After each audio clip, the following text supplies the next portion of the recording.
काल काय होतं माहितीये का? कोणाला माहितीये? वर बोट करा. सांग नंदिनी, सांग काय होतं काल? रविवार होता. बर, अजून सांग जान्हवी काय होतं? शाळेला सुट्टी होती. बरोबर. अजून हा सांग रुचा. भुलाबाई बसली. अजून काहीतरी वेगळं होतं ना काल? हा सांग. आजी आजोबा दिवस होता. अजून हा सांग वृषाली. हा काल काय होतं? चंद्रग्रहण होतं. चंद्रग्रहण म्हणजे काय? चंद्र लाल दिसत होता. बरं, तुम्हाला दिसला का? हो. काल तर ढगाळ वातावरण होतं ना, मग तरी दिसला. लाल उजेड होता. आणि ही आल्या आल्या काय सांगत होती ज्ञानेश्वरी? काय होतं काल देवांना? काय होतं? उभी राहा. काय होतं काल देवांना? मोठ्याने बोल. देवाला सुतक होता असं कोणी सांगितलं? बायांनी. मग काय केलं तुम्ही? देवांचं काय केलं मग? असं काहीही नसतं. देवांना सुतक वगैरे असं काही नसतं. चला तर मग आज आपण चंद्रग्रहण कसे होते ते शिकूया. काल चंद्रग्रहण झालं, तुम्ही सांगितलं. आता चंद्रग्रहण कसं होतं? नैसर्गिक होतं.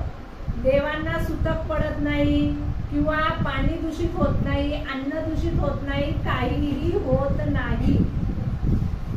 चंद्रग्रहण कसं होतं?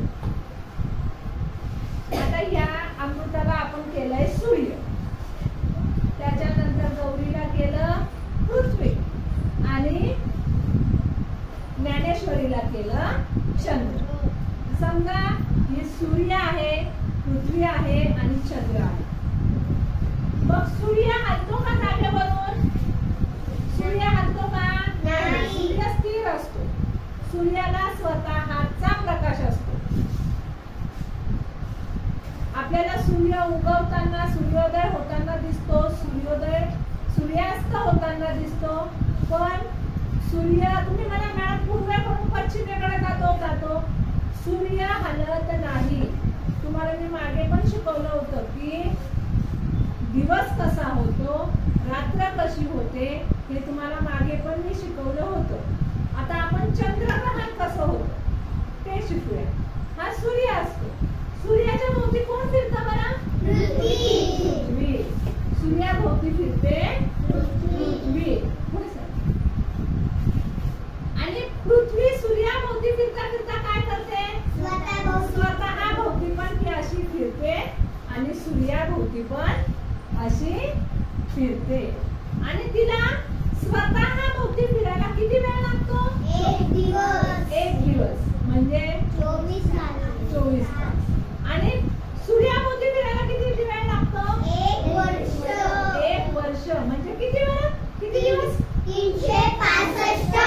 365 दिवस. आता ही पृथ्वी सूर्याभोवती फिरते. जेव्हा हिचा जो भाग सूर्याकडे असतो त्या भागामध्ये असतो दिवस आणि पाठीमागच्या भागामध्ये असते रात्र. इकडे असतो उजेड म्हणून इकडे असतो दिवस आणि इकडे असते रात्र. आणि मग या पृथ्वीच्या भोवती फिरतो कोण? फिरतं पृथ्वीच्या भोवती फिरतो चंद्र. मग जेव्हा एकमेकांच्या हा चंद्र पृथ्वीच्या भोवती फिरतो, असा चंद्र पृथ्वी भोवती फिरतो, पृथ्वी सूर्याभोवती फिरते, यांचं असं चालूच असतं. पृथ्वी तुझ्या भोवती पृथ्वीच्या भोवती असताना जेव्हा चंद्र आणि सूर्य यांच्यामध्ये पृथ्वी येते, चंद्र आणि सूर्य यांच्यामध्ये पृथ्वी येते. मग या पृथ्वीचं इकडून जर पृथ्वी आली तर या पृथ्वीची सावली चंद्रावर पडते. या पृथ्वीची सावली चंद्रावर पडते. आणि जेव्हा पृथ्वीची सावली त्याच्यावर पडते तेव्हा तो भाग आपोआप तो चंद्र झाकला जातो. या पृथ्वीची पूर्ण सावली जर चंद्रावर पडली काल जसा दिसत होता तसा, त्याला म्हणतात पूर्ण चंद्रग्रहण. त्याला म्हणतात पूर्ण चंद्रग्रहण.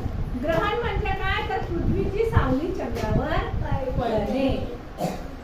आणि चंद्रग्रहण फक्त पौर्णिमेला होतं, अमावस्येला होत नाही. चंद्रग्रहण नेहमी पौर्णिमेला होतं. सूर्यग्रहण अमावस्येला होतं. सूर्यग्रहण अमावस्येला होतं. जेव्हा ही पृथ्वी थोडीशी अशी तिरपी असते आणि हिची काही सावली चंद्रावर पडते, अर्ध्याच भागावर पडते, तेव्हा होता आंशिक चंद्रग्रहण. आंशिक म्हणजे अर्ध्या याच्यावर सावली पडते किंवा काही भागावर सावली पडते, काही भाग प्रकाशित असतो, तेव्हा त्याला म्हणतात अर्धचंद्रग्रहण किंवा आंशिक चंद्रग्रहण. आणि जेव्हा चंद्रग्रहण कसं होतं समजलं, सूर्य आणि चंद्र यांच्यामध्ये पृथ्वी आली, पृथ्वीची सावली चंद्रावर पडली की होतं चंद्रग्रहण.